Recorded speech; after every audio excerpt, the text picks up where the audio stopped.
everybody.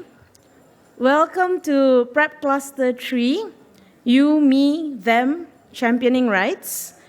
My name is Kamini Viswanathan. I am the Human Rights and Social Standards Manager in the RSPO. We welcome everybody and thank you for coming. Before I hand the mic over to our speakers and the moderator today, I just want to make a quick announcement. So this session, we are looking for it to be as interactive as possible. And as such, I need all of you to download the RSPO app, the RT app that we have. And in that app, we have some questions, some surveys that we would like all the participants here today to fill up. So that's one thing you have to do. So you guys have homework today as well. We need you to fill up that survey. And we will open up the session for Q&A later. How do you fill up the Q&A? Q&As will also be done through the app as well. So as such, please download the app and ask as many questions. We want this to be an interactive and interesting discussion. So any questions that you have, fill it up, and our moderator will be able to pose them to the speakers today. So I'm not going to take much more of your time, and I'm going to pass it over to Jet, who will be moderating the session today. Thank you. Hello, good morning, everyone. I'm Jet Urmineta from the Verite Southeast Asia office, and I will be the moderator for this discussion on promoting human rights, ethical recruitment and employment in the palm oil industry. Verite's mission is to ensure that people worldwide work under safe, fair, and legal conditions, and our work on forced labor, our research, the audits, the capacity building, provide tools for different stakeholders on addressing labor exploitation issues in global supply chains. Just a little bit of background before I introduce our speakers. In November 2018, the RSPO, the new PNC was endorsed, and it sets stronger requirements for human rights. It provides for stronger protections for vulnerable worker groups, including migrant workers, women, young workers, and refugees, and clearer requirements for labor standards and working conditions. The new PNC is now more aligned with ILO standards and the UN guiding principles on business and human rights. It also confronts the high risk of forced labor in this sector, in this industry, especially in operations that rely heavily on migrant workers. It requires payment of recruitment fees. It requires the payment of recruitment fees, that bondage, passport withholding are prohibited, and all overtime work is purely voluntary. And there is also now stronger specific indicators covering recruitment agencies and labor contractors, and requiring due diligence and adherence to ethical conduct and prohibition of forced labor in all transactions. Stronger language is used in declaring that all workers must be paid a decent living wage, including those on piece rate or quotas. This is a very strong statement from the industry of its commitment to respect and promote human rights. But it is just the first step. We need to make sure that businesses are able to adequately identify where their risks are, prevent this risk from happening, and address problems that are already there. But what happens when business interests conflict with human rights requirements? What happens when the government framework in itself or lack thereof is a source of risk? What happens? What are the emerging issues? And these are the things that we will be discussing in this cluster. And I'm joined by 4 industry and human rights practitioners who will be introducing themselves in a little while. Pep George is currently the General Manager for Group Sustainability in Wilmar International and primarily responsible for the implementation of sustainable practices. Amalia Fala Alam is the country representative for CNV International in Indonesia, And her work also includes promoting better working conditions in palm oil sector, in Dutch trade unions and European standard-setting organization garment sector. Lara White is the Senior Specialist for Labor Migration and Human Development for the International Organization for Migration and serves as the primary liaison with the private sector and other stakeholders on the protection of migrant workers' rights throughout the labor migration process. And the only thorn among the roses. I'm kidding. Kai Chua is a senior program manager for the Responsible Business Alliance and is leading the implementation of its responsible recruitment program. Let me hand this over to the speakers who can give more of a brief introduction of themselves as well. Maybe Pep? Hi, good morning, everyone. Jet very nicely introduced me as Pep. My full name is actually Perpetua, but that's okay. You can call me either. I work for Wilmar International, and we are the world's biggest agri-commodity business company. We have been RSPO members since 2004. And we were first RSPO certified in 2008. Really introducing myself here, I think it's better to introduce Wilmar. I think just to highlight, given where we are today in the human rights cluster, to maybe announce that we were very surprised yesterday to find out that Wilmar had won in the human rights category for the RSPO award. So we're very pleased with that. And I think with that, very quickly running through, the recognition of all the work that we had done last year and this year in compiling, quite boring stuff really, compiling our human rights policies and creating that framework, putting in place our women's charter as well as various different elements to get grievance procedures and the policy right for human rights. So very nice to have, I think, what's not considered as ultimately sexy being recognized as, an achievement. So we're quite pleased with that. I think Wilmar's work has been challenging, particularly since 2013 when we launched our no deforestation, no peat, and no exploitation policy, because what that meant then was that we were including our supply chain into our commitments and requirements for sustainability. So no longer were we just talking about Wilmar's own operations, but we were now also looking at third-party suppliers within that. And I think it's very relevant, I think, to have this discussion on human rights, because when you're talking about external businesses, even though, we may buy from them, how do you leverage improvements? How do you get enthusiasm? How do you encourage suppliers to get on the journey that we have been on? So I think today, I'm very pleased to be given the opportunity to maybe talk through some of those challenges and what we've attempted to pursue, especially I think in Malaysia, where I think that the issue of forced labor via foreign labor, the foreign labor workforce, I think is a particular relevant one for us in the industry. Thank you. Hello, good morning, everyone. I'm Amalia Fala Alam. I'm a country representative Indonesia for CNV International. So CNV International is a Dutch-based trade unions, and we are active in 9 countries, including in Indonesia, and other countries are in Africa and also Latin America. So in everyday work, I work with our partner, Hukatan from trade union KSBSI.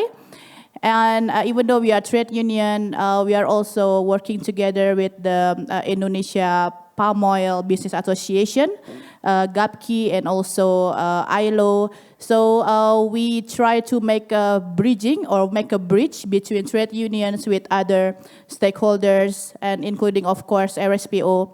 And last year, we are also actively giving inputs to the new RSPO PNC together with our partners in Indonesia, such as Eco Cooperation and some of the NGOs. And then I can say that, we are pleased with the current PNC, because I think our inputs has been taken. But of course, in other hand, it is also our challenge to make it in implementation. Yeah, thank you. Good morning, everyone. It's a great pleasure to be here today. My name is Lara White, and I represent the International Organization for Migration. Now, IOM has been around since 1951, but we recently became part of the UN, formerly part of the UN network. So now IOM serves as the UN Migration Agency. And so what that means is that IOM really focuses on all aspects of migration, including those in times of crisis and humanitarian response, but also working with governments, the private sector, whether that's companies and recruiters and other service providers, in terms of improving the governance of migration and also the management of migration. And I think we'll get into this in a little bit later in terms of some of the questions. But IOM has 9 regional offices. I sit here at IOM's regional office for Asia and the Pacific, which covers 40 countries in South and Southeast, East, West Asia, and the Pacific. And here we really work hard in terms of mobilizing support for government regulatory reform in terms of oversight of migration, understanding that migration involves necessarily multiple states in terms of regulatory oversight. And as well, we work very closely with the private sector and with civil society, understanding that they too play a really important role in terms of improving the protection of migrant workers throughout the labor migration process, whether we're looking at recruitment or pre-departure or during employment or upon return or remigration. So we have 440 offices and I believe 32 offices, or we're active in 32 countries in this region. So thanks very much. Thank you. Thanks. Hi, everyone. Good morning. My name is Kai. I'm with the Responsible Business Alliance. So perhaps just a bit of information on the Responsible Business Alliance, or we'll call it RBA for short. We were formerly known as the Electronics Industry Citizenship Coalition, EICC, founded in 2004, I think same year as when RSPO was founded.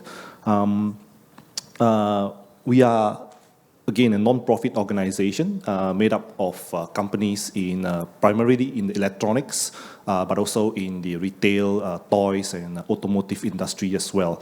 That forms the core membership of RBA. So we, again, similar to RSPO, where we have the PNC, we do have a code of conduct. Members that join RBA are committed and need to held accountable to this common code of conduct. In addition to that, RBA do a lot of work in terms of stakeholder engagements, working with the governments, members, civil societies, and all. Today, RBA, along with initiative, we have 3 initiatives under the Responsible Business Alliance, known as Responsible Mineral Initiative, where we're looking into responsible sourcing of minerals. We have a Responsible Factory Initiative, where we look into capacity building for smaller, medium-scale factories. And lastly, we have a Responsible Labor Initiative, which is an initiative that brings multi-stakeholders together to look into issues of forced labor. In total, we have 380 members, RBA and its initiative, and we have annual revenue that is more than $7.7 trillion, directly employing 21 million workers worldwide. More specifically about the program that Jet introduced just now, the Responsible Recruitment Program, is actually a capacity building program and also a program where we develop the labor recruiters to meet the standards of the requirements of the RBA Code of Conduct. So with that, I pass it back to Jet. Thanks. Thank you. Thank you very much. Before we start, for those who just came in, please download the app and answer the survey questions, and we will have time later on for our panelists to respond to these survey questions. So the changes in RSPO really seeks to eliminate or reduce the vulnerabilities of workers to situations of forced labor. Maybe we can start by understanding some context or background or frame the problem of forced labor, and maybe we can ask IOM to provide us with what are you seeing as recruitment patterns or risks to forced labor and trafficking globally. Great, thanks very much. First, I'd like to provide just a little bit of context in terms of migration. So when we look at the figures for migration, 1 in 7 people globally is a migrant, whether they're an internal migrant moving within their own country or international migrants.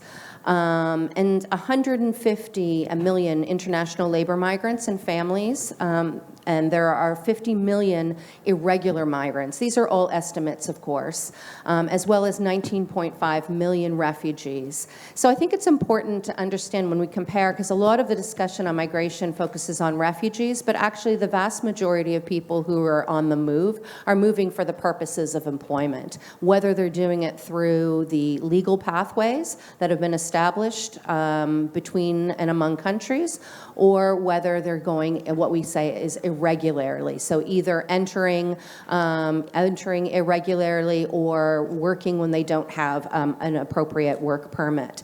And that's certainly a prevalent phenomenon here in this region, simply because there are a lot of shared borders. And for example, whether we're looking at in the Mekong region of neighboring countries of Cambodia, Myanmar, Laos, PDR, and Vietnam moving to Thailand, or Thailand and Indonesia moving to Malaysia, or other migration corridors. So another important aspect to understand is that 48% of all global migrants are women. So in addition to some of the vulnerabilities that are felt by migrant workers, in addition to that, there are additional vulnerabilities that might be gender related. And I think it's important to put that gender lens in our discussion of migration. Migration is an incredibly important phenomenon financially. $600 million each year, US dollars, are remitted between and among countries from people who are on the move.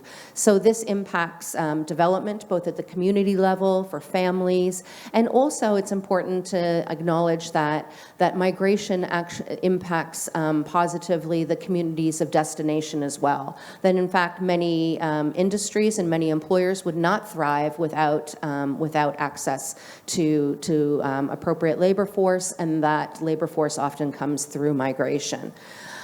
77 million, or 30% of all international migrants, are from Asia Pacific. So this region in particular is very important when looking at migration. And 40 million, or 17% of all international migrants, live in the region. So there's a lot of intra-regional migration here in Asia Pacific. And certainly looking at the RSPO and the palm industry, much of the migration much of the labor migration in this industry is actually intra-regional. So if we're looking at going back to the question of forced labor, I think that what we've seen globally over the last maybe 5 to 10 years is a bit of a deeper dive from the perspective of companies, of understanding what their risks for involvement in forced labor were. Before we had some, I think, there was a lot of focus on what was happening at the workplace, and certainly that's an important, in terms of ensuring decent working conditions for migrant workers in the workplace was important. But the question of the journey from the home community to the workplace equally impacts exposure or vulnerability to forced labor. So at IOM, we really look at the migration process as a bit of a continuum, sometimes referred to as a cycle, but it begins often with recruitment.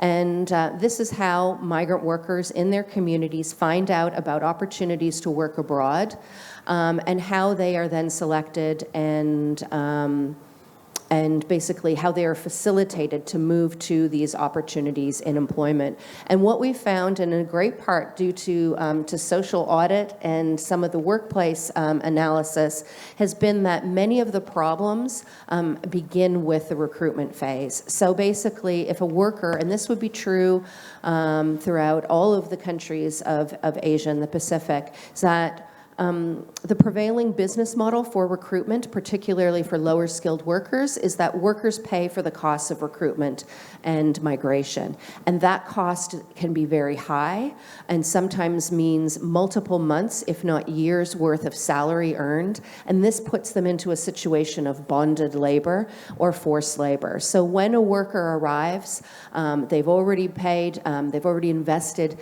many months, if not a year, into obtaining a job and moving to their place of work, and then find themselves in a situation where they're either there irregularly, and so they don't feel like they have access to judicial forms of remedy, or they are on a work permit where they are tied to a specific employer. They can find themselves in a situation of forced labor if there's an erosion of the working conditions in the workplace. And so this is why recruitment specifically is really the cornerstone of understanding vulnerabilities of migrant workers to exploitation and abuse, because often the abuse begins prior to their arrival in the workplace. I think I'll leave it there and let Yes, thank you very much, Lara. As Perpetua indicated earlier, in Malaysia,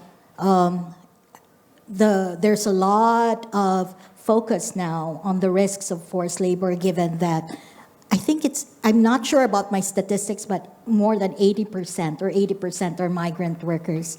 The risks that Lara presented, meaning that a lot of the indicators of forced labor really start at the recruitment stage, where there's a lot of deception and their vulnerability is increased by high fees. In your experience in Wilmar and its supply chain, or in this industry, what are the risks that you're seeing? Do these risks resonate, or what are you seeing in this industry? So I think a couple of things there. I mean, in relation to, if we're talking about the issue of the foreign guest workforce in Malaysia, I think it's estimated to be something like, for the plantation sector, about 400,000 workers are estimated to be foreign guest workers. So again, I think the numbers, they differ because of various instances where the workers will go back and then come back. So I'm not quite sure how those are calculated, but it's around 400 or just under. And I think the issue is perhaps a recognition that it is very much about stability and business stability, that workforce and the issue of foreign labor, I think, isn't just one about, the perception is that it's about cheap labor. It isn't necessarily anymore. And that's, I think, in particular with the introduction of the minimum wage in Malaysia in the last 3 years. So we're seeing kind of parity come up between the foreign guest workers and local workers.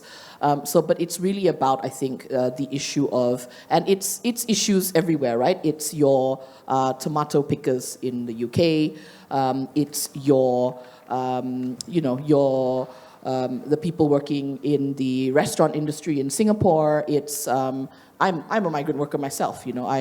I've moved from Malaysia, living in the UK, where I was tied to a particular organization. I've worked in Singapore under work visa. So I think to me the issue of foreign and migrant labor isn't one where you're just looking at perhaps what's considered kind of lower rate jobs, but it's basically everybody. And I think for me, when you understand particularities, I mean, let's not talk about the palm sector for a start. I mean, if we look at Singapore, now we know that the Singaporean policy for, if you are not PR, so you're not permanent resident or you're not a Singaporean, you technically don't need to get maternity leave. It's basically up to the discretion of your employer. So, it's things like this where you kind of think, well, it may not be relevant to you, but actually it is. And these are things that, when we're in Wilmar, when we're taking it down to the level of our plantation workforce, all these things are considered. So it's not just about the levies. It's not just about basically trying to see whether you can make it as cheap as possible. It's not. It's basically about ensuring that you are taking care of your workforce for stability. And I think the other point that I think we can't make enough is that right now in Malaysia, and anyone here who has plantation operations in Malaysia will know that there is a worker shortage, right? It's a problem. And with the new Malaysian government's policy of trying to reduce foreign labor to sort of make more work for Malaysians, I think there is a genuine concern in the Malaysian plantation sector that there won't be enough workers. But I think we in Wilmar, we have the opposite problem. We have workers, and sometimes we have excess workers. And I think for us, that's a good thing. And when we get asked by our peers and sometimes by our suppliers, well, how do you do that? And basically you say, well, frankly, we just take care of our workers. We pay all levies. We pay the recruitment fees directly. We also do direct recruitment. We rely only on agents for documentation as required in Malaysia. We basically have a clear process of onboarding. So when they come in, before they actually get into Malaysia, there's already a briefing done, what to expect. They're talked through their contracts, which are made available in the languages that they're coming from. And for us, I think to share in the Malaysian perspective, our plantations are in Malaysian Borneo, so in Sabah and Sarawak. So predominantly, we're hiring Indonesian and Filipino workforce. So for us, it's much more straightforward because of the cross-boundary issues that they're typically almost local in that sense. But we still have to go through the process. So for us, it's also providing the housing, stabilization, and I think critically making them feel safe as a family unit within the estates. And I think with that, it's very clear that our workers are happy. And when you come to our sites, you can see them with cars, which is great. We're like, wow, I couldn't afford a car when I was 22. So, and to see, our workers have that, that mobility, that sort of, financial liquidity is really quite promising. And they go home and they basically help us to sort of, recruit. So I think, I guess it's a good problem to have excess workforce, right? But fundamentally, it all boils down to that you have to invest in it. Putting in place, I think, very clear policies and procedures around how you hire and how you ensure your workforce is taken care of is really about investing in the long-term longevity, which is the same meaning, I think I've just realized that, of your workforce and the stability of your operation. So it does make business sense. Before I go to Emily and Kai, I'd just like a follow-up question to Pep. You talk about the cost of labor. It's no longer about whether, getting foreign workers is cheap labor. So, and you talk about investment. Does that include investment into the recruitment fees that workers pay prior in their sending countries? And have you seen any business benefits when you talk about stability of the workforce, when you talk about worker engagement, longevity, workers wanting to stay? Have you already seen any correlation on these investments that you talk about with labor? I mean, I'm not sure if we have the data per se, and I'm not sure what data there is in Malaysia, but I think certainly from our own experience and comparing that with like neighboring companies, it's very clear. And, we do, and so this is, I think, some of the struggles in how, particularly when we're talking about our third-party supply base, the question of, it's so expensive, and yeah la, Wilma, you all can afford la, but, we all cannot afford. So, how do you go through that? And I think it is also stepwise, right? So we're not saying immediately you have to absorb, the transport costs, the kind of recruitment costs, the kind of onboarding costs, and the levy on top of the levy. It's really about how do you help the supplier understand that, we're not saying you have to upfront it, but look, there are ways in which you can cover it, either by sort of bonus payback later on, or elements like that, which, I think we've worked trying to find some, innovative solutions. But I think the investments do pay off. And they stay. I mean, a direct example would be when we introduced the locker system for passports in Malaysia. So we basically built about 10,000 lockers at a cost of about 25 ringgit per locker. I don't know what that is in US dollars, about let's say $5. $5 a locker, right? The immediate question was, oh my God, how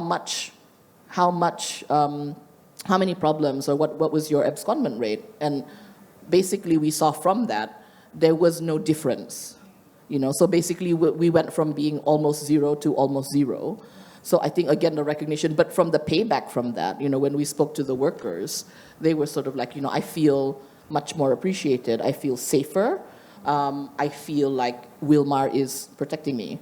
And I think it does have those value benefits that maybe you can't, or at least I haven't, and I'm not a numbers person, I haven't quite figured out how you calculate that into sort of a numerical, a monetary value, but it's there because we're not having to every year, put up more recruitment fees to hire more people. So I think for us, it is about the long-term objective of having that more stable workforce. It's important to hear that from business because most of the myths of returning passports, for example, is linked to the runaway rate will increase, but many of the companies that we've worked with all state the same thing, that it is not directly connected. A runaway rate either is the same, it doesn't, because of returning passports.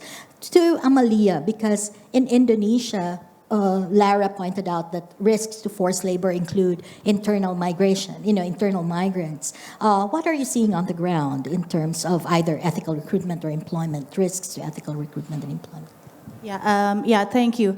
Yeah, so I really glad that this topic can be discussed here because I think the ethical recruitment is one of the cases that are really underreported by the trade union, and from the trade union perspective, I can see that there is quite a high risk in terms of from the labor side because usually they are from the workers that living from rural area and they have low social and education background, so they don't have really good access to know about their job, and then sometimes maybe the recruiter agency didn't provide adequate information about what will you do, and then there will be like deduction for this, for that. That's the first thing. The second thing, usually maybe they are not really have adequate training before they deploy or they employ. I think that's also a risk related with the occupational health and safety. Yeah, and then sometimes they also provide like a fake documents. Yeah, maybe ID card or usually ID card because maybe in reality, they are still young, but they need to work, so they provide fake documents. So the effect will be if there are a problem, so it's difficult to track. I just want to provide like one single case in East Kalimantan. So I was there about 3 weeks ago. So I talked with the manpower office there, and then there is a case when the workers in palm oil, they are like running away from the plantation, and then they don't know to which company they work for, and then the government helping them to go back to, I think, in East Nusa Tenggara. But I think this is like it's quite a big issue because they don't even know to whom they work for. Yeah, and then in terms of the government, I think by paper, I think like Indonesia, they already have a lot of regulation, But in implementation, I think it's still quite lacking. For example, if you are a recruitment agency, you need to be registered in the manpower office, and in the reality, I think it's sometimes it's not happening as well, and and also lack of inspection from the government. And then if there is something happening on the ground, currently I think there is no like official standard for who will be the government, who is the official office that will taking care of them. Usually, if we know, for example, I think last time there is also a case in Central Kalimantan. So we just know after these workers already go back to their hometown in Nusa Tenggara. I think it's quite difficult to be detected. And you talked about earlier about the collaborations that you are doing to respond to some of these risks. So we are as CNV, we do believe that social dialogue and freedom of association can help to handle our labor issue. But of course, when we talk about collaboration, we speak to companies, and then we speak to the business association. So it's more like to handle almost all the issue. So it's not really specific with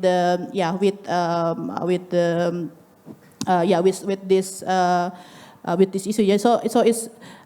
So what we are doing is usually we have like collaboration in doing like capacity building, either to trade unions there and also the management as well. So we are not only like giving training to trade unions, but we also have training with the management. And then of course related with the lobby advocacy, we have a trade unions network in Indonesia together with 9 trade unions. So we try to make them sitting together, talking the common goals. And in that sense, we are working with ILO, which is I think I'm really glad also that we can get ILO on board. And again, I think this kind of thing is quite underreported. Yes, we have cases, but only limited number of cases, related with ethical recruitment. Thank you for sharing that. Kai, RBA was one of the first industry associations that really put out a zero fees requirements. I think your implementation date was in 2016 for zero fee, but the standard has really been in place for a long time. And now you have you talked about responsible labor initiative. What particular issues or risks right now that's confronting RBA that you're responding to with these initiatives that you are doing? Right. Thanks, Jet. As we all know, in a supply chain, right, there's hundreds and thousands of workers. It's usually very complex, and all these complications and contributes to the issues of forced labor, definitely, including some of the things that Lara mentioned just now, like on high recruitment fees, personal debt, lack of transparency in the contracts and things like that. So for an industry, for RBA, what we have been learning is that we need to send a common message. We need to move as one. For example, if we have different, we have a supplier that's supplying to 3 or 4 of our members, and one company is saying that we found that your workers has paid fees, and we want you to repay those fees, and I give you 90 days to repay those fees. And then another company comes and say, I found fees, so I want you to pay repay the fees in over the 6 months, and then comes 6 years. Another one comes to say that you pay in 12 months. So these are different messaging, and it's very hard to implement. So as an industry group, what we try to do is have a common message, not just on our code. Our code is pretty standardized, but also how we interpret the code and how do we translate that to the ground in order to be able to affect this change at scale level. That's on the how we work as an RBA group. But we we realize that in order to be able to accelerate the changes that we want to see, we need to. It's not just about what RBA members should do, but it's also about working together with other stakeholders, other industries, which is why we launched in 2017. We launched this Responsible Labour Initiative, which is meant to be a multi-stakeholder, multi-industry initiative to work as a collective, as a group. We have now companies that are non-traditional electronics members, that's in Responsible Labour Initiative, or RLI. So companies like F&B, like Coca-Cola, consumer goods, Unilever, Nestle, is part of RLI. We also have apparel and footwear that's part of RLI, Nike, Lululemon, and most recent members to us last month was Disney. Disney is the entertainment group, join us as well as RLI. So as we get more and more members coming to the platform, to have a common message, a common standards. So we realize that all these different industries also have different requirements, that's specific to their industries. We respect that. What we try to do is that at the principal level, at least, we have common message that say no recruitment fees. Workers should not pay fees for the job and things like that. So we try to catalyze that. This transformation through this collective effort of our different member groups. I think basically that, yeah. Yeah. So what we've been hearing from our panelists are there's a lot of risks in the recruitment process itself, where there's not a lot of information provided to workers in terms of the kind of jobs that they're going to do, or even working with the right labor brokers in the sending countries, in the origin countries, and reducing or eliminating recruitment fees because it increases their vulnerability to situation of forced labor. Lara, at the IOM, how do you see the role of IOM in reducing these risks or making sure that ethical recruitment is promoted globally, across all industries? Thanks very much for that question. So IOM is comprised of member states. So governments are our member states, and we work primarily with governments. However, and so what we've been doing, I should say, in relation to that is really trying to coach governments to change the regulation, because currently, again, here in Asia Pacific, it's legal to charge recruitment fees. And that's a major part of the problem. Only one country in this region has ratified Convention 181 on private employment agencies, which prohibits fee charging, and that's Japan. And we know that there are some exceptions actually in the Japanese model as well.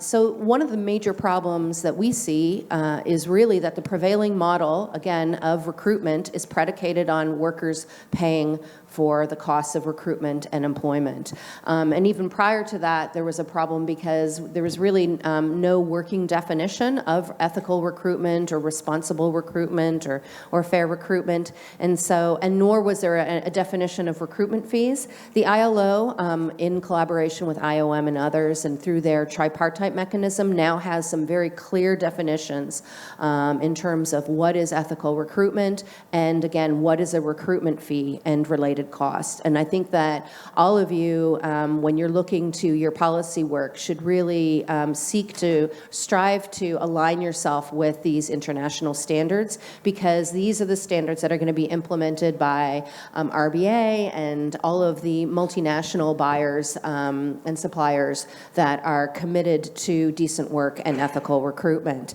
So what IOM has been doing is we have, two things. We have a an initiative called Corporate Responsibility and Eliminating Slavery and Trafficking. I apologize in advance because we really love acronyms in the UN.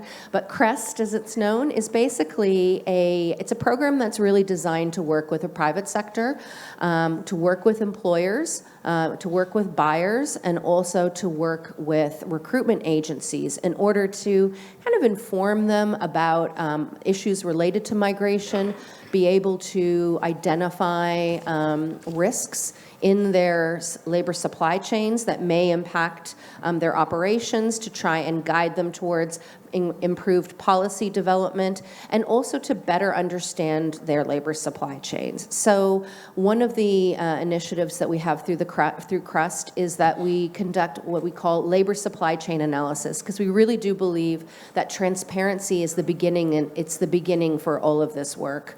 Most employers have no idea about the worker's journey. They have no idea what an individual worker has faced in terms of that journey from the community of origin to the workplace, how many interlocutors they've encountered, what fees and costs that have been borne along the way, and then what risks.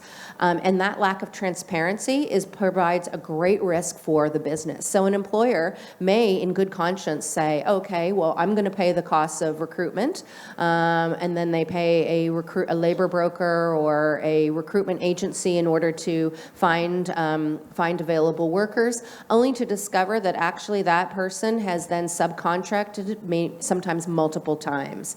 And so this labor supply chain mapping, where we basically trace back from the workplace back to communities of origin, is an excellent way of having a more fulsome understanding of what your labor supply chain looks like. And that can include also when you do sometimes what's called direct recruitment, is actually using workers in order to then find new employees. Sometimes you have to be careful with that as well. You need proper procedures in place to ensure that those workers aren't then charging community members fees and costs, or there's not some other form of patronage. The other initiative I just want to quickly mention is called IRIS. Again, another acronym, the International Recruitment Integrity System. Now, what this is, it's a voluntary and multi-stakeholder certification process for labor recruiters. So the goal behind this, and there's been a lot of discussion about certification processes and whether they're effective or not. The reality is that employers were coming to us and asking, well, who are the good recruiters? And the reality is that there was no reliable way of identifying good recruiters, or recruiters that are in their business models upholding fair recruitment principles. So we again, in conjunction with Verite and the ILO and the Institute for Human Rights in Business and many others, including the International Organization of Employers and the World Employment Confederation, have derived now and are implementing a certification process for recruiters, which basically looks at their management systems to ensure that there is compliance with ethical recruitment principles as defined by the ILO. Yeah, the certification system will address many of the suppliers' demand, like just tell us who we need to work with, because working with the right partner in terms of recruitment is I think, the key to making sure that ethical recruitment and employment standards are adhered to. And just to point out that we're working very closely with the RBA as well, so that we don't want duplication of effort. RBA has been very effective at identifying recruitment agents in their supply chain. So what we're doing is, again, working, combining capacity building initiatives, again, to dovetail our initiatives so that we're encouraging good practice and also ensuring that the good recruiters thrive, because they face a lot of challenges, because in terms of their business model, it's more difficult to compete against a recruiter who, for example, is either undercharging because they're charging workers, or it's sometimes providing free of service, or even paying employers to take workers, and we've seen this as well. So if we want good recruiters to thrive, they need to be identified, and we need to improve their business. Yeah. One last thing before I move on to what kind of work has IOM done in this sector, in the industry, in the plantation, or are there any plans on ethical recruitment, on the certification in the sector itself? Well, I mean, I know that our colleagues we have an office in Kuala Lumpur, and our offices there and also in Jakarta have been in discussion with members of the RSPO.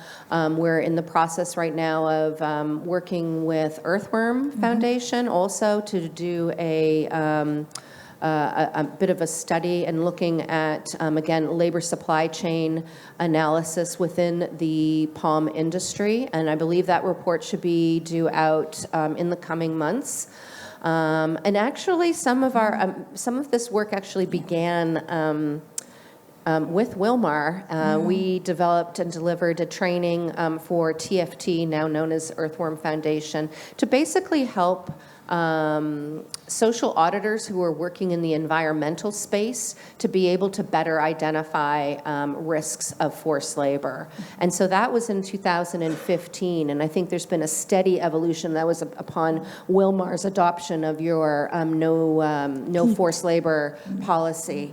So there has been a lot of movement since that time, and again, we're working with, we're certainly also working with the recruitment agencies in the countries of origin too. I think that's an important point because they need support and capacity building. Unfortunately, some of the recruiters out there are very good practitioners, but maybe need improvement of their processes. And so we're working with them through our IRIS and CREST initiatives. There are a lot of questions coming in on government framework, legal framework, and the government itself as a source of risk. But before I go there, Pep, in Wilmar's experience, as you move forward in implementing your policies on no peat, no exploitation across your supply chain, what has been the biggest barrier or source of challenge as you do this, as you work on this?